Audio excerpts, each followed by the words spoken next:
Amigos, cordial saludo, una cordial bienvenida a este espacio, William en vivo. Hemos cambiado de horario a esta hora, 9:30 primero, pues porque nos han pedido a las 8 de la noche, es muy tempranito, apenas llegando del trabajo, en fin. Entonces, por eso les hemos hecho caso, obviamente, porque queremos compartir tiempo. Eso hacen los amigos, compartir tiempo. Y estos 20, 30 minuticos que vamos a estar es la idea, que compartamos precisamente eso. Tiempo, conocimientos, opiniones, en fin. Muchas gracias por todas las opiniones que nos están dejando en las redes sociales, tanto en YouTube como en Instagram, como en Facebook, por supuesto también en Twitter. Muchas gracias. Nos pueden encontrar en Twitter como William en vivo, así tal cual, William en vivo en Twitter, y allí simplemente se suscriben. También en YouTube para que les lleguen las notificaciones. Si usted se perdió alguno de los episodios, los puede buscar en YouTube. Y también, por supuesto, faltaba más, en Facebook. Comparta con sus amigos, vecinos, familiares, parientes relacionados, en fin, con todos con quienes ustedes puedan también, y que vean que les interese precisamente lo que estamos nosotros en esta noche o a través de los medios dando a conocer. Estamos leyendo el libro de Jesús Adrián Romero, Adornando tumbas, matando profetas. Este escritor, que también es salmista, que también es adorador, que también es músico, que también es pastor, ha escrito este libro en razón a la necesidad de reinterpretar, como él lo dice, una fe que se ha vuelto oscura y periférica. Es lo que estamos haciendo y hoy nos corresponde el capítulo 9 de 22 capítulos. Empezamos. Bienvenidos todos. Muchos creen, bueno, el título del capítulo que me parece muy interesante es Vino Añejo, y por eso me he vestido hoy de rojo, porque el rojo es vida, el rojo es eso mismo, alegría, pasión, fuerza, es vitalidad, es energía. Repito, el rojo es vida. Muchos creen que lo viejo es lo mejor y que lo nuevo es peligroso. Y hablamos en contra de la modernidad como uno de los enemigos de la iglesia y tratamos de proteger a todos nuestros amigos y la iglesia trata de proteger a todos sus fieles en contra de su influencia, entre comillas, de lo moderno. Se habla de regresar a la senda antigua porque todo era mejor antes. Todo tiempo pasado fue mejor. ¿Han oído ustedes esa frase? Existe un culto a la iglesia primitiva. Sí, permítame lo repito. Y es que pareciera que existe un, entre comillas, culto a la iglesia primitiva, la iglesia de los hechos.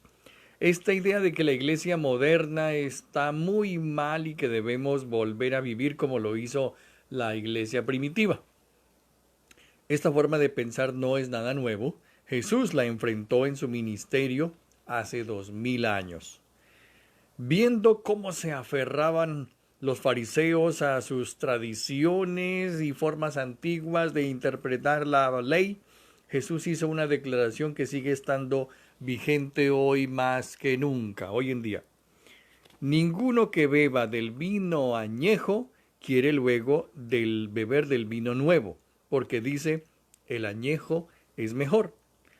Hablamos de avivamiento, hablamos de renovación, pero vivimos en el pasado rechazando lo nuevo. Paradójico. Preferimos lo de antes. Esa era la tendencia en los tiempos de Jesús y continúa siendo la nuestra, lamentablemente. En vez de adorar a Dios, adoramos los recuerdos, el pasado, esa música de antaño que cuando los cultos eran así, cuando la música era asá, qué sé yo. Lo mejor sucedió ayer, decimos, y hoy no está pasando nada. Antes había santidad, hoy todo es libertinaje, se dice. Los mejores predicadores fueron los de antaño, las mejores iglesias, los mejores himnos. El problema está en que si adoramos el pasado, no veremos lo que Dios está haciendo en el presente, hoy en día. Los fariseos de la época de Jesús preferían lo viejo, lo antiguo, lo tradicional y todas sus ceremonias y rechazaron al Mesías que tanto esperaban cuando se paró frente a ellos. Lo rechazaron precisamente porque su mensaje era nuevo y no se acomodaba a sus moldes antiguos. Hablando a los fariseos, Jesús les hizo ver lo erróneo de adorar el pasado y pronuncia un ay. Sí, como cuando uno se machuca un dedo, un ay. Ay de vosotros, ay de ustedes. En las escrituras los ayes o los ayes eran expresiones de lamento, angustia mental, de aflicción, de dolor. Eran declaraciones que se hacían cuando se estaba en una situación de la que no se podía escapar. Es lamentable ver a personas igual aferradas a algo que no volverá, algo que tuvo su momento pero que ya pasó. ¿Cómo es el tema precisamente del libro de Jesús Adrián Romero, Adornando tumbas? Jesús ve que los fariseos están en este tipo de situación y les explica el problema. Les dice, ustedes construyen tumbas a los profetas que sus antepasados mataron. Adornan los monumentos de la gente justa que sus antepasados destruyeron. Su mensaje en esta declaración es genial. Va directo al problema. Pero los fariseos no lo entienden. El argumento de Jesús va directamente en contra de la actitud religiosa. ¿Cuál es esa actitud religiosa? Esto es bien importante. Présteme su atención, por favor, un momento. El problema del religioso es que acepta el mensaje del profeta fuera de tiempo. Se dan cuenta de la necesidad de cambio una generación después. Al principio se resisten, crujen los dientes, se oponen a lo nuevo, pero luego de un tiempo ceden, aunque para entonces ya es tarde. Ese es el argumento de Jesús. Los religiosos de su tiempo, los detractores que rechazaban su mensaje, honraban las reliquias de los profetas de antaño adornando sus tumbas.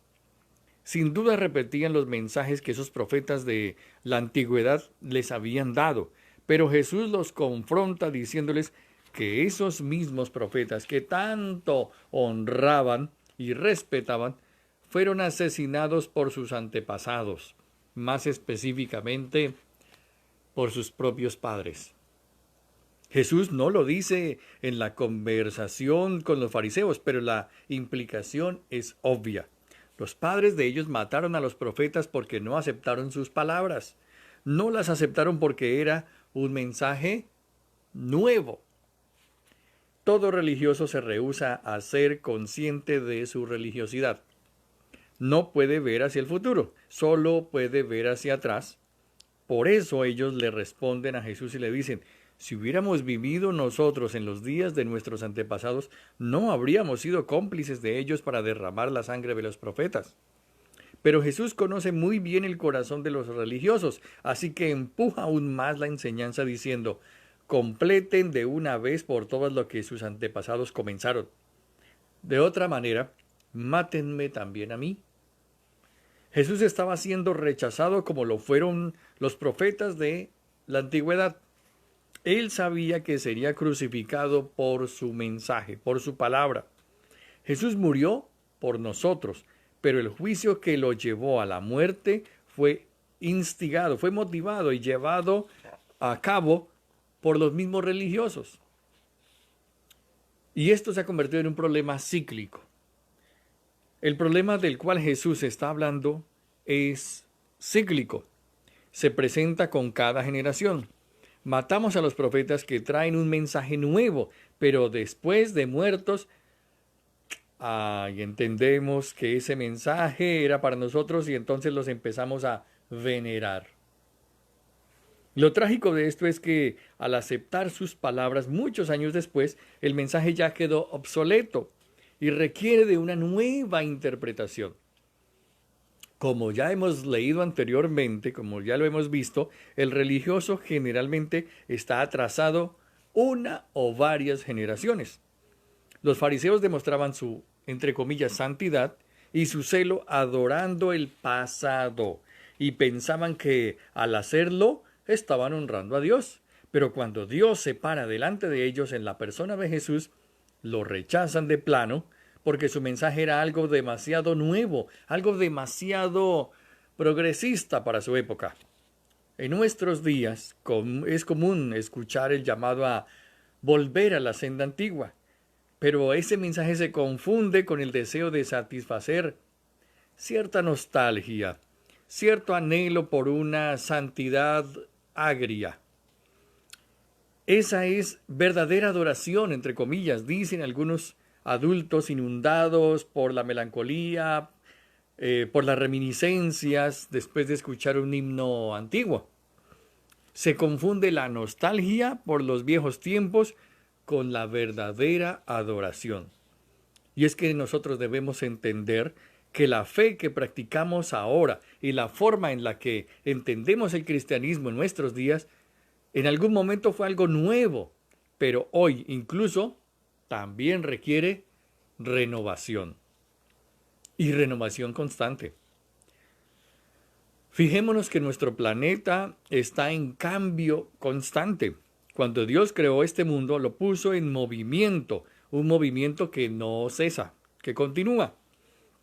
El universo, dicen los astrónomos, cada día se está expandiendo, pero nosotros, los que decimos estar más cerca de este Dios creativo, nos retraemos, nos limitamos y matamos a los que nos quieren llevar al movimiento, a lo nuevo. Sucedió con Jesús y sigue sucediendo. Por eso, Él les dijo en su momento a los religiosos: les voy a enviar profetas, sabios y maestros. Algunos de ellos ustedes los matarán y crucificarán, a otros los azotarán en sus iglesias y los perseguirán de pueblo en pueblo. Tremendo. Cada vez que escuches a los religiosos levantar la voz en contra de alguna, entre comillas, herejía, cuando veas un linchamiento virtual incluso, o alguna iglesia o algún maestro, acuérdate que Jesús mismo lo advirtió. La rotura de la religión está como subtítulo. En una ocasión Jesús estaba comiendo con sus discípulos y parece que era un día de ayuno para los fariseos, pues estos llegaron como el típico aguafiestas en contra de la celebración.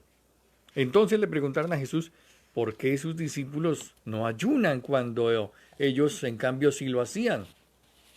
Y Jesús les dice: ¿cómo es posible que nosotros los fariseos le preguntaron, ¿cómo es posible que los fariseos le increpan a Jesús y diciéndole, ¿cómo es posible que nosotros nos sintamos con tanta hambre y tus discípulos están teniendo un banquete? Él les contesta con otra pregunta: ¿acaso pueden los que están de fiesta hacer ayuno mientras está con ellos el esposo? En las Escrituras Jesús es presentado como el esposo, como quien trae alegría a la fiesta. Su mensaje y compañía no trae duelo, no trae luto, no trae dolor, no trae tristeza, trae celebración. El estilo de vida festivo de una fiesta, el estilo de vida de Jesús en comunidad, se convierte en una piedra de tropiezo para los fariseos. El maestro entonces a continuación les explica sobre la necesidad de renovarse para poder entender su mensaje y su estilo de vida. Dice: nadie pone remiendo de paño nuevo en un vestido viejo, porque el remiendo tira del vestido y se hace peor la rotura, el hoyo. Dice: tampoco se echa vino en odres nuevos. De otra manera, los odres se rompen y el vino se derrama y se desperdicia, y los odres se pierden. Pero echan el vino nuevo en odres viejos, y lo uno y lo otro se conservan mutuamente. Pero echan el vino nuevo en odres nuevos, mejor, y lo uno y lo otro se conservan mutuamente. La enseñanza de Jesús está siendo comparada con un paño de remiendo. Al mencionar el vestido viejo, está haciendo referencia a la religión, a la tradición y a la ley.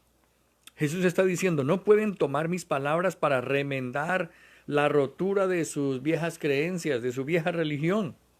Hay una rotura en la tradición, Es un hueco de inconsistencias y contradicciones que demuestran nuestra desnudez.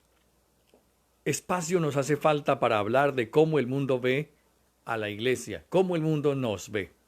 De haber sido un movimiento que influía en la política, el arte, la educación y mucho más, hoy es vista como oscura, intolerante y periférica. Lo voy a repetir. De haber sido mejor. Este fue precisamente un mensaje que fue revolucionario y que influyó en la política, en el arte, la educación y mucho más. En cambio, hoy es vista como una fe oscura, intolerante, periférica. Hay un éxodo de los que son llamados millennials, de jóvenes abandonando la iglesia porque han visto su desnudez. Y es que la rotura en el vestido de la religión no hace sino demostrar una gran necesidad. ¿Y entonces qué hacemos? Jesús nos dice que no es suficiente remendar, que no podemos tomar su mensaje para coser esa rotura. Eso exactamente es lo que nosotros hacemos. Seleccionamos cuidadosamente parte del mensaje de Jesús, aquellos que nos permiten continuar con la forma de llevar a cabo nuestra religión. Esta es la religión remendada. Jesús dice, no me usen como remiendo, mi mensaje requiere un cambio total de vestidura. No puedes tomar solo lo que te conviene. Wow. Veamos la rigidez de la religión. Jesús, como era común, utilizaba analogías, metáforas que la gente podía entender para comunicar su mensaje. En este caso, usa la del vestido viejo y un remiendo nuevo, pero también la del vino nuevo y los odres viejos. En la analogía, en la comparación de las vestiduras, el mensaje de Jesús es el remiendo nuevo. En la de los odres viejos, el mensaje de Jesús es el vino nuevo, no el anterior, no el antiguo, no el añejo. El vino nuevo es aquel que está en proceso de fermentación y este no puede ponerse en odres viejos, secos y rígidos. Y es que la fermentación requería de odres nuevos que se podían expandir en el proceso. Esto es clave. ¿Por qué? Porque la rigidez de la religión no permite la expansión, no permite el crecimiento. El mensaje de Jesús nos involucra en este ejercicio de fermentación que nos expande. Pero dicho ejercicio no lo podrá resistir la religión. Es inflexible, la religión es eso, muy rígida. No puedes hacer esto, no puedes hacer aquello, no puedes pensar tú mismo, no puedes hacer lo otro. El vino nuevo entrará en conflicto con la enseñanza de la religión estancada y se romperá. Es decir, el mensaje de Jesús hará que los odres se quiebren y se desperdicie el vino. De nuevo, la genialidad y la sutileza en la manera que Jesús comunica una idea es sorprendente. La religión que muestra lo viejo de sus prácticas a través de una rotura. También muestra la religión que nos hace ver su rigidez rompiéndose, derramándose, desperdiciándose. ¿Cuántos de nosotros hemos desperdiciado tanto tiempo? ¡Wow! El vino nuevo se echa en odres nuevos, dice Jesús, y lo uno y lo otro se conservan mutuamente. Uno para el otro. Para que la frescura de la fe, mejor, de la enseñanza de Jesús sea preservada en nosotros, necesitamos una vida fresca, renovada. Esa renovación y frescura guardarán la enseñanza, es decir, el vino nuevo, que hacerse mala, de perderse, de convertirse en ley o reglas como sucedió para los fariseos y como sigue sucediendo en la iglesia, entre comillas, moderna. Podemos llenarnos de reglas otra vez. La iglesia insiste en hablar de lo viejo, de lo antiguo, de regresar al pasado, pero Jesús habla de lo nuevo. La iglesia habla del vino añejo, pero Jesús habla de vino nuevo, que continúa fermentándose, que continúa agarrando carácter, que continúa agarrando fuerza, que continúa agarrando sabor. Jesús es quien edifica su iglesia. La iglesia está siendo perfeccionada. Si creemos que Jesús está edificando su iglesia, debemos creer que su estado actual es mejor de lo que fue hace 100, 200 o incluso 2000 años. Así que dejemos de adornar tumbas como los fariseos. Si tú eres de los que adora el pasado, nunca verás lo que Dios está haciendo en el presente. De igual manera, cuando Dios hace algo nuevo entre nosotros, no significa que rechazaremos la iglesia y nos separaremos, sino que la iglesia debe ser renovada y mantenerse así, renovada. Estamos hablando del vino añejo. Este es el capítulo 9 del libro Adornando Tumbas, del escritor y músico y pastor Jesús Adrián Romero. Mañana continuaremos a las 9:30 de la noche, 9:30 de la noche, con un capítulo bien interesante, el capítulo 10, Adoración Narcisista. Un servidor, William Delgado. No se olviden de dejar sus comentarios, opiniones acerca de lo que hemos visto, leído y también, ¿por qué no?, acerca de algún libro que a usted le gustaría que tuviéramos en cuenta para que lo vayamos mirando, ojeando, analizando, por supuesto leyendo y por supuesto también compartiendo con ustedes. Esto es William en Vivo, un servidor, William Delgado. El Dios Todopoderoso le siga bendiciendo. Muchas gracias.